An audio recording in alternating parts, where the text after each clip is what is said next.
There is a constant war raging around us. Do you know what it is? This war has caused billions of dollars worth of damage. This war has destroyed lives. And this war is constantly being silently fought all around us, despite being the most active war in history. Do you know what it is? No? What about the war on cybersecurity carried out by cyber attacks? A few weeks ago in a video, I discussed security, the importance of security, when we discussed the Roman scale, an early cryptographic device. Cybersecurity has become known as one of the most important aspects of modern life. Each year, hackers and other cyber criminals steal millions of credit card numbers, millions more innocent identities, and wreak havoc, spending billions of dollars that they did not own. Cybercrime has destroyed our economy in many ways and wreaks havoc on many of our lives. The importance of data security has now seemed to reach an all-time high. Many large corporations are feeling the pressure of governments and society to keep our data secure. It seems every month we hear yet another story of yet another company failing on this responsibility. But the importance of encryption, data security, and cryptology have been important throughout history. This is not a modern concept. In World War II, famous code breakers defeated Nazi encryption using the Enigma machine. But we'll get to that later. Thousands of years before then, the Romans were developing codes for their own wartime use.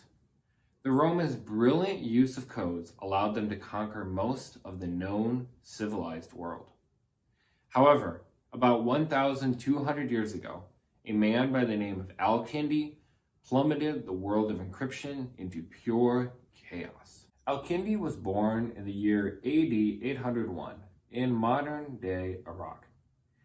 Now, at the time, this area was not the chaotic war zone it often seems to have unfortunately become today.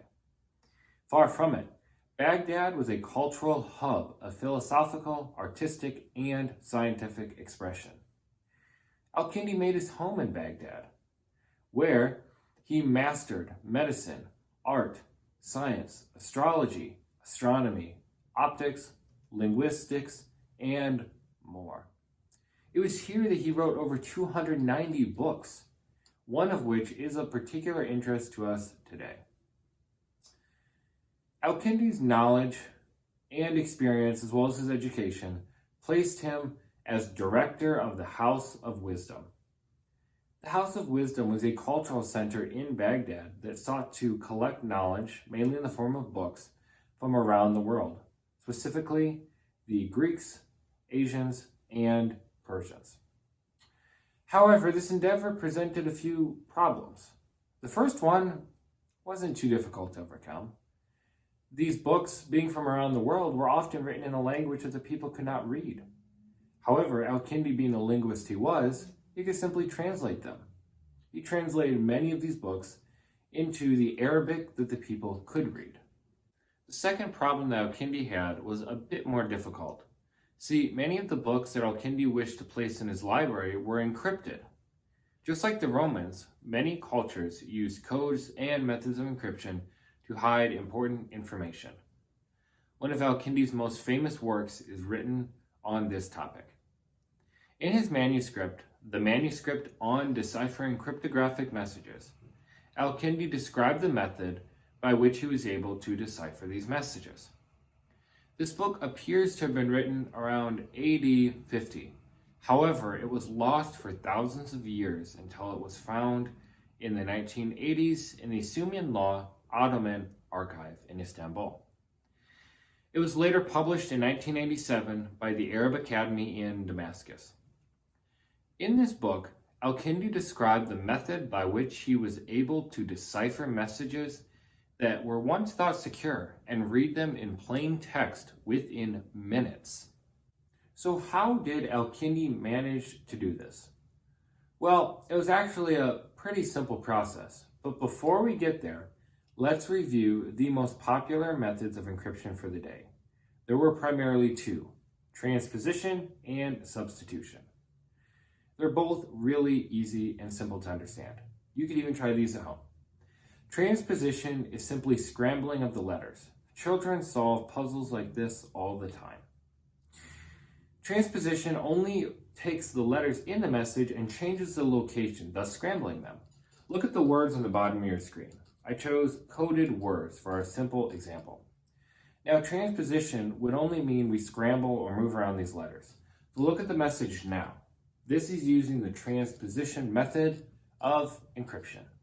All right, so substitution was the second most popular way of encrypting messages. And substitution is just that. We substitute the original letters in the message with new letters, numbers, or perhaps symbols.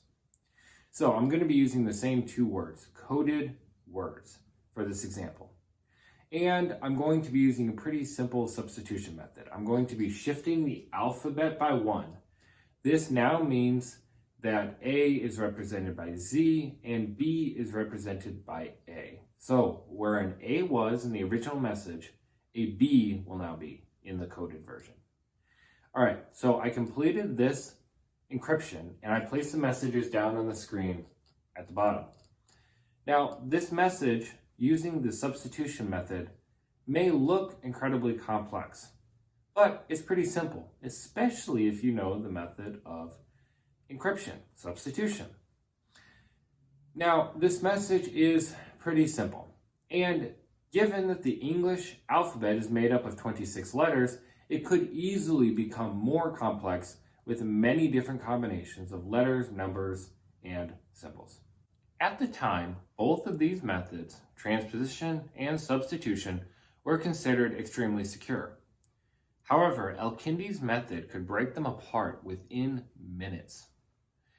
This method has come to be known as frequency analysis. See, there are certain letters in our languages that occur more often than other letters. In English, this is the letter E. The letter E occurs in our language more than 13% of the time. It's the most used letter in the English alphabet. Al-Kindi would start his deciphering by finding the most common letter in the language he was deciphering. In English, again, this is the letter E. Then he would look at a page and decipher which symbol, letter, number, etc. would be occurring the most often. So statistically speaking, that letter in English would probably be the letter E. He would continue this with all 26 letters in the alphabet, ranging them from most frequently used to least frequently used, and then carrying out the symbols from there. The most frequently occurring symbol probably represented E, the least occurring symbol probably represented that letter. Now, of course, al-Kindi wasn't using English. I'm only using English as an example. English, as we know it today, did not exist in al-Kindi's time. He was deciphering Greek, Arabic, and Latin, probably. Al-Kindi described his process, frequency analysis, in his book, The Manuscript on Deciphering Cryptographic Languages. I'm going to read this short excerpt from his book so that I'll let al-Kindi describe his own method to you. Pardon me, I'll be looking at my notes for this. One way to solve an encrypted message, and this is al-Kindi speaking, if we know its language, is to find a different plain text of the same language long enough to fill one sheet or so, and then we count the occurrences of each letter. We call the most frequently occurring letter the first, the next most occurring letter the second, the following most occurring the third, and so on until we account for all the different letters in the plain text sample. Then we look at the ciphertext we want to solve, and we also classify its symbols.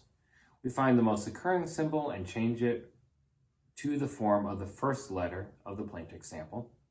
The next most common symbol is changed to the form of the second letter, and so on, until we account for all the symbols of the cryptogram we want to solve. Now, to the modern viewer, this might seem incredibly simple, but at the time, this was groundbreaking. Governments, societies, and cultures across the known civilized world rushed to find new methods of encryption at the time, because al-Kindi had just laid waste to all known methods of encryption. Al-Kindi had started the war between the code breakers and the coders, the modern war between the security professionals and the cyber criminals. Al-Kindi invented not a device like we've talked about prior, but a process. Processes can be deadly, as I'm sure you've seen in this example. Al-Kindi's work may be 1,200 years old, but its implications are huge.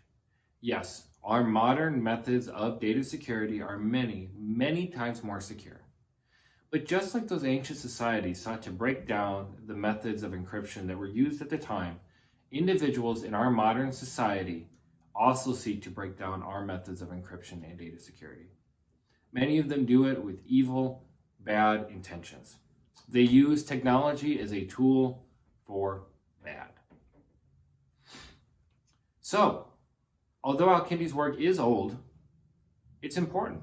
Security professionals are still fighting this war today and will continue to do so into the future.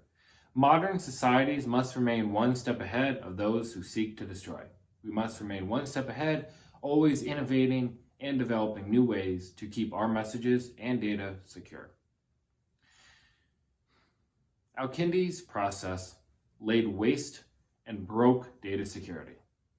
It's also our fifth important major milestone in the history of computing. Next week, we will discuss a device that, although old, was used up until 100 to 200 years ago. It sought to complicate and toughen data security. That's it, guys.